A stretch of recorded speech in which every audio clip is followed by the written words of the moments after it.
The loud crash of breaking glass made everyone on the busy street stop and stare. Nia's heart raced as she watched a large mirror tumble from the back of a truck, shattering into a million pieces right in front of the Crowning Glory Salon. Was this a sign?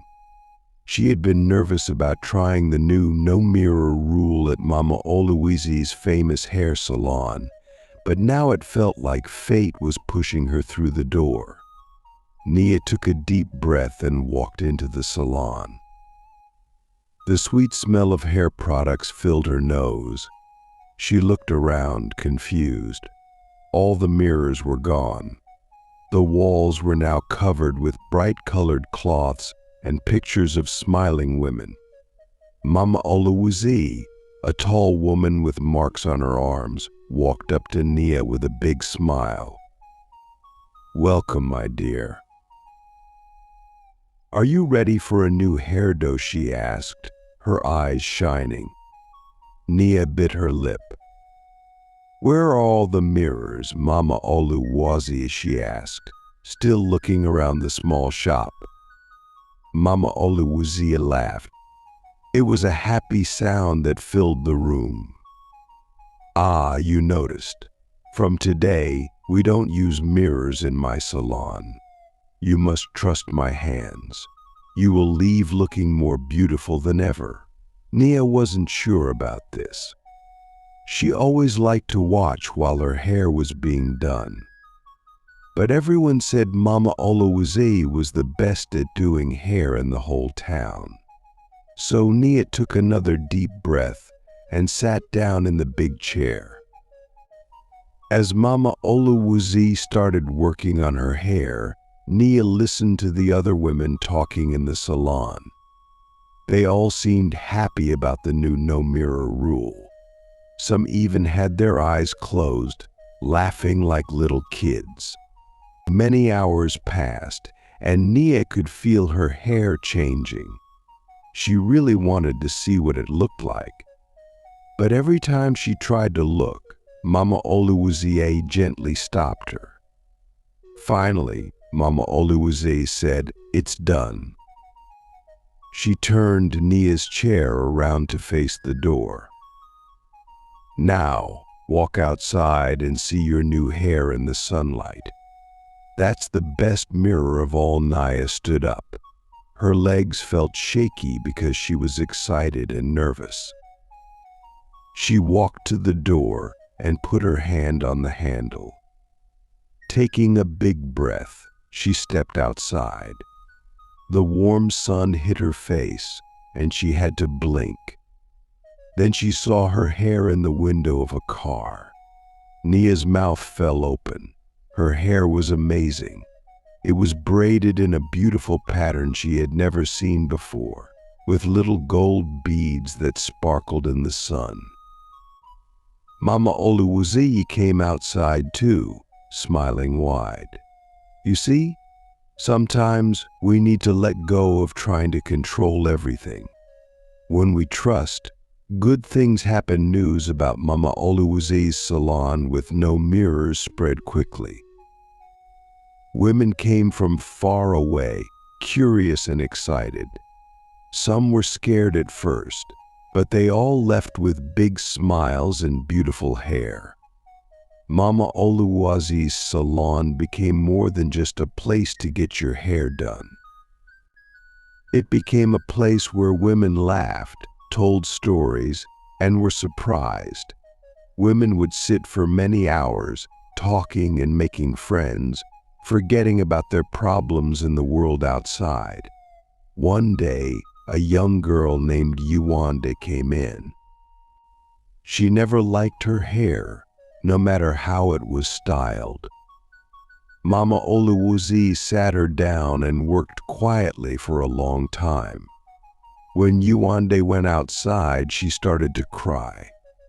For the first time, she felt really pretty. As more and more people talked about the salon, a big hair company from the city heard about it. They offered Mama Oluwazi a lot of money to open more salons like hers and put mirrors back in. But Mama Oluwazi just laughed and said no. My special touch doesn't come from fancy hair products or big mirrors, she said. It comes from here, she pointed to her heart. Many years went by, and Mama Oluwazi's Crowning Glory Salon became very famous in the town. Women would bring their daughters, and later their granddaughters. Each new group of women learned about trust and loving yourself in that small salon with no mirrors. Nia still visited Mama Oluwazi often. You know, she said one day, as Mama Oluwazi's hands, now with wrinkles, worked on her hair, I've never missed those mirrors. Mama Oluwazi smiled, her eyes still bright after all these years. That's because you found a better way to see yourself, my dear. One that shows your true beauty as the years went on. The Crowning Glory Salon became an important part of life in the town of Akachi. Young girls would come for their first grown-up hairstyle before starting school. Women about to get married would come with all their friends, filling the salon with happy laughs and tears. Even the oldest grandmothers in town started coming to Mama Oluwazi, curious to see if they could feel young again. The salon was always busy. From early morning until late at night, women of all ages would sit in Mama Oluwazi's chair. They talked about their lives, their dreams, and their worries. Without mirrors to distract them, they really listened to each other. Many women said they felt lighter when they left, like they had put down a heavy bag they didn't know they were carrying. Mama Oluwazi never got tired. Even when her hair turned white and her hands got a little shaky, she worked with the same love and care. She knew every client by name and remembered their stories. Each head of hair is like a book, she would say. And I'm just helping to write the next chapter. As Mama Oluwazi got older, people in the town started to worry. What would happen to the Crowning Glory Salon when she couldn't work anymore? Who could ever take her place? But Mama Oluwazi wasn't worried. She had been watching Nia all these years.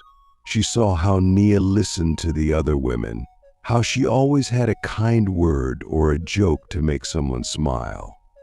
Without telling anyone, Mama Oluwazi started teaching Nia her secrets. It's not about the hairstyle, she would say as Nia watched her work.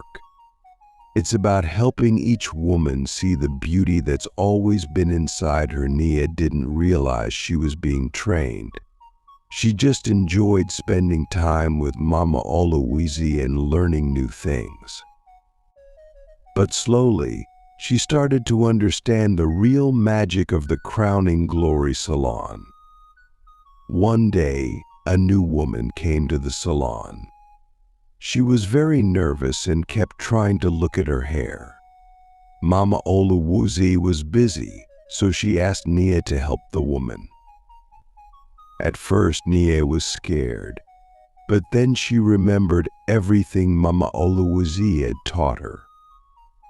Nia talked to the woman, making her laugh and helping her relax. As she worked on the woman's hair, Nia thought about who the woman was, not just what her hair looked like. When the woman left the salon, she was smiling from ear to ear. Mama Oluwazi watched all of this with a proud smile. She knew then that the Crowning Glory Salon would be in good hands. Years passed, and the town of Akachi grew bigger. New shops opened, and fancy buildings were built. But the Crowning Glory Salon stayed the same. It was like stepping back in time when you walked through the door. Women who had moved away to big cities would come back just to visit the salon. They said no other place made them feel the same way. Tourists heard about the famous salon with no mirrors and came to see it for themselves. One day, a big TV show wanted to do a story about the salon. They brought cameras and lights and asked lots of questions. Mama Oluwazi, now very old but still sharp as ever, just smiled at them. "Why do women love your salon so much?" the TV reporter asked. Mama Oluwazi thought for a moment. "Because here, they learn to see themselves through their hearts, not their eyes," she said. And the heart always sees the truth. The TV show made the Crowning Glory Salon even more famous. Women from all over the country wanted to come. But Mama Oluwazi and Nia kept the salon small. They didn't want to lose the special feeling that made it so magical. As Mama Oluwazi got older, she worked less and less. But she was always there, sitting in a comfortable chair, watching Nia work her magic on the clients. Women would still come just to talk to Mama Oluwazi, to get her advice or hear her stories. Nia, now a grown woman, ran the salon just like Mama Oluwazi had. She never put mirrors back in. She remembered how scared she had been on that first day when all the mirrors were gone. Now she couldn't imagine the salon any other way. One quiet afternoon, Mama Oluwazi called Nia over to her chair. "My child," she said, her voice soft but still strong, "you have learned well. The Crowning Glory Salon is yours now. Keep helping women see their true selves." Nia felt tears in her eyes, but she smiled. "I will, Mama Oluwazi." I promise. A few days later, the whole town came together to say goodbye to Mama Oluwazi. She had passed away peacefully in her sleep. The Crowning Glory Salon was closed for the first time in many years. But the next day, Nia opened the doors again. Women came, their eyes red from crying. But as Nia worked on their hair, talking and listening just like Mama Oluwazi had taught her, the salon filled with laughter again. Life went on in Akachi. Babies were born, children grew up, and old people told their stories. And through it all, the Crowning Glory Salon stood strong. It was more than just a place to get your hair done. It was a place where women learned to trust, to let go, and to see their beauty through their own hearts. Nia knew that somewhere, Mama Oluwazi was smiling down on them, and she was sure that in heaven there were no mirrors either. Just endless love and understanding, reflected in the eyes of everyone you meet. And so, in this small town in Africa, a simple hair salon without mirrors continued to change lives, one hairstyle at a time. It was a place where true beauty was always seen, even without a single reflection. Years passed, and Nia became as beloved in Akachi as Mama Oluwazi had been. The Crowning Glory Salon remained a special place, where women came not just for hairstyles, but for wisdom, friendship, and self-discovery. One day, a young girl named Amara walked into the salon. She was Nia's granddaughter, and she had big dreams of becoming a hairdresser just like her grandmother. Amara had grown up hearing stories about the magical salon with no mirrors, and she couldn't wait to be a part of it. Nia smiled warmly at her granddaughter. "Are you ready to learn the secrets of Crowning Glory?" she asked. Amara nodded eagerly. Yes, Grandma. I want to make people feel beautiful, just like you and Mama Oluwaseyi did. Nia patted the chair next to her. Come, sit with me. The first lesson is not about hair at all. It's about listening for weeks. Amara sat and watched as Nia worked. She noticed how her grandmother talked to each woman, asking about their lives and really listening to their answers. Amara saw how women who came in looking sad often left with big smiles, even before they saw their new hairstyles. One quiet afternoon, Nia let Amara wash a client's hair for the first time. Amara was nervous, but she remembered to be gentle and to ask the woman about her day. By the time the wash was done, the woman was laughing at a joke Amara had told. "You're a natural," Nia said proudly. "You have the touch, just like Mama Oluwaseyi." As Amara learned more about hairstyling, she also learned about the history of the salon. Nia told her stories about Mama Oluwaseyi and how she had started the no mirror rule. Amara was amazed at how one small change had made such a big difference in so many lives. The town of Akachi was changing too. New buildings were going up, and more cars filled the streets. Some people worried that the old ways would be forgotten. But the Crowning Glory Salon stood strong, a reminder of the town's heart and spirit. One day, a fancy new hair salon opened across the street. It had big mirrors everywhere and offered the latest hairstyles from the big city. Some women in town were excited to try it out. Amara was worried. "Grandma, what if everyone goes to the new salon instead of ours?" she asked Nia. Nia just smiled. "Don't worry, child. Our salon offers something that can't be found in any mirror." Sure enough, while some women tried the new salon, they always came back to Crowning Glory. They missed the warm feeling, the laughter, and the way they felt truly seen. As Amara grew older, she took on more responsibilities in the salon. She had a gift for creating beautiful hairstyles, but more importantly, she had learned to see the beauty in every woman who sat in her chair. One day, a woman came in looking very upset. Her husband had left her, and she felt old and unwanted. Amara spent hours working on her hair, talking and listening.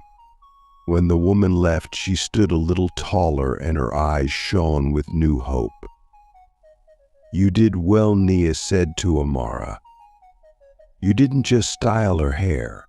You helped heal her heart." Years went by, and Nia began to slow down. She didn't work in the salon as much, but she was always there, sitting in a comfortable chair, watching Amara work and offering advice to anyone who asked. The town held a big party for Nia's 80th birthday. It seemed like everyone in Akachi came to the salon to wish her well. There was music and dancing, and so many stories shared about how the Crowning Glory Salon had touched people's lives. As the party was winding down, Nia called Amara over. "It's time," she said softly. "The salon is yours now. Keep our tradition alive, but don't be afraid to make it your own." Amara felt tears in her eyes, but she nodded bravely. "I will, Grandma." I promised. The next day, when Amara opened the salon, she felt the weight of its history, but she also felt excited for its future. She had some ideas about new hairstyles and treatments they could offer, always keeping the no mirror rule. Word spread about the young woman now running the famous Crowning Glory Salon. Women came from far and wide, curious to see if the magic was still there. They were never disappointed. Amara had her own special touch. She combined the wisdom Nia had taught her with her own youthful energy. The salon was always filled with music now, and Amara often danced as she worked, making her clients laugh and feel young again. One day, a reporter from a big magazine in the city came to write a story about the salon. She asked Amara why they still didn't use mirrors after all these years. Amara thought for a moment. "Because true beauty isn't something you see," she said. "It's something you feel. And we help women feel beautiful from the inside out." The story made the Crowning Glory Salon famous all over the country. But Amara was careful not to let the success change the heart of the salon.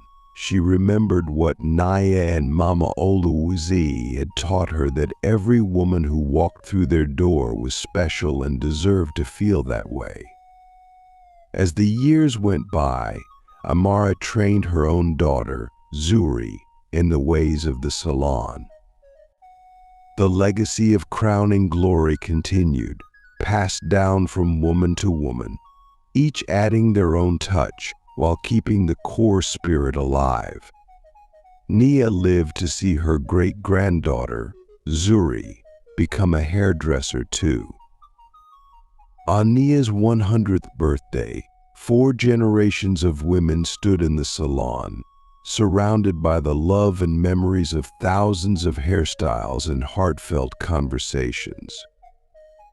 Nia looked around at her family and the salon that had been her life's work. "Who would have thought," she said with a smile, "that taking away mirrors would let us see so clearly the Crowning Glory Salon had become more than just a business. It was a living story of love, trust, and the beauty that comes from truly seeing each other." In a world that was always changing, it remained a place where women could come to remember who they really were. As the years rolled on, the Crowning Glory Salon became a living legend in Akachi. Zuri, now a young woman, took over the day-to-day operations from her mother, Amara. The salon had seen 4 generations of women at its helm, each adding their own special touch while keeping the core spirit alive. One sunny morning, as Zuri was sweeping the floor before opening, she found an old, dusty box tucked away in a corner. Inside were photographs, letters, and a worn leather-bound book. It was Mama Oluwazi's journal, filled with her thoughts and the stories of the women she had helped over the years. Zuri spent hours reading through the journal, tears rolling down her cheeks as she connected with the salon's rich history. She learned about women who had come in broken and left whole, about friendships that had formed in the chairs, and about the countless lives touched by the simple act of caring. Inspired by this discovery, Zuri decided to start a new tradition. She set up a small writing nook in the corner of the salon, encouraging women to share their stories. Soon, the walls were covered with notes, poems, and letters of gratitude. Zuri agreed, but only if the film crew respected the no mirror rule and the privacy of the clients. The resulting documentary was a beautiful tribute to the salon's legacy. It showed the world the power of a community built on trust, self-love, and genuine human connection. The film won awards and brought visitors from around the globe to the small town of Akachi. Despite the international attention, Zuri was determined to keep the salon true to its roots. She turned down offers to franchise or expand, knowing that the magic of Crowning Glory couldn't be replicated. It was tied to this place, these people, and the generations of love and wisdom that had been poured into every corner. As Zuri's own daughter, Adana, grew old enough to start learning the family trade, the salon celebrated its 100th anniversary. The entire town came out for a week-long festival. There was music, dancing, and of course, plenty of amazing hairstyles. During the celebration, Zuri unveiled a beautiful mural on the salon's wall. It depicted Mama Oluwaseyi, Nia Amara, and all the women whose lives had been touched by the salon over the years. The faces were diverse in age and appearance, but they all shared the same radiant smile, the smile of a woman who knows her true worth. Adana, now 15, stood next to her mother, looking at the mural with wide eyes. "Will I be up there someday?" she asked. Zuri hugged her daughter close. "You already are, my love. Every woman who walks through that door becomes part of our story." As the years continued to pass, the Crowning Glory Salon faced new challenges. The world was changing faster than ever, with virtual reality salons and robot hairstylists becoming popular in big cities. Some people questioned whether a small, traditional salon could survive in such a world. But Zuri and Adana knew that what they offered was timeless. In a world where people were increasingly isolated, staring at screens and interacting through technology, the human touch and genuine connection provided by the Crowning Glory Salon were more valuable than ever. They did make some changes to keep up with the times. They started using organic, eco-friendly hair products. They offered online booking for appointments. But the heart of the salon, the no-mirror policy, and the focus on inner beauty remained unchanged. One day, a young woman came into the salon. She was glued to her smartphone, barely looking up as she sat in the chair. Adana, now fully trained and working alongside her mother, gently took the phone and put it away. For the next hour, Adana said kindly, "Let's just talk. Tell me about your day, your dreams, your worries. Let's make this time about you, not your device." At first, the woman was uncomfortable, fidgeting in her seat. But as Adana worked on her hair and kept her engaged in conversation, she began to relax. By the time her hair was done, she was laughing and sharing stories as if she and Adana were old friends. As the woman left, she hugged Adana tightly. "I can't remember the last time I talked to someone like that," she said. "Thank you for reminding me what it feels like to really connect." This scene played out over and over, with women of all ages rediscovering the joy of real, face-to-face interaction in the warm, welcoming space of the salon. As Zuri watched her daughter work, she felt a deep sense of pride and continuity. The legacy of Mama Oluwaseyi lived on, not just in the techniques of hairstyling, but in the spirit of love, acceptance, and empowerment that filled every corner of the Crowning Glory Salon.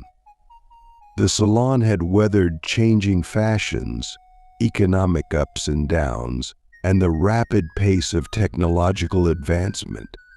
But it had done more than just survive, it had thrived, becoming more relevant and necessary with each passing year. In a world that often felt chaotic and uncertain, the Crowning Glory Salon stood as a beacon of stability and warmth. It was a place where women could come to remember who they were, to connect with others, and to feel truly seen and valued. As the sun set on another busy day, Zuri and Adana stood in the doorway of the salon, watching the women of Akachi walk home, their heads held high, their new hairstyles gleaming in the fading light. They didn't need mirrors to know they were beautiful, they could feel it in their hearts. And so, the little salon that Mama Oluwazi had started so many years ago continued its mission, touching lives and spreading love, one hairstyle at a time. In a world of constant change, it remained a timeless reminder of the beauty and strength that exists within every woman, waiting to be recognized and celebrated. The story of the Crowning Glory Salon was far from over.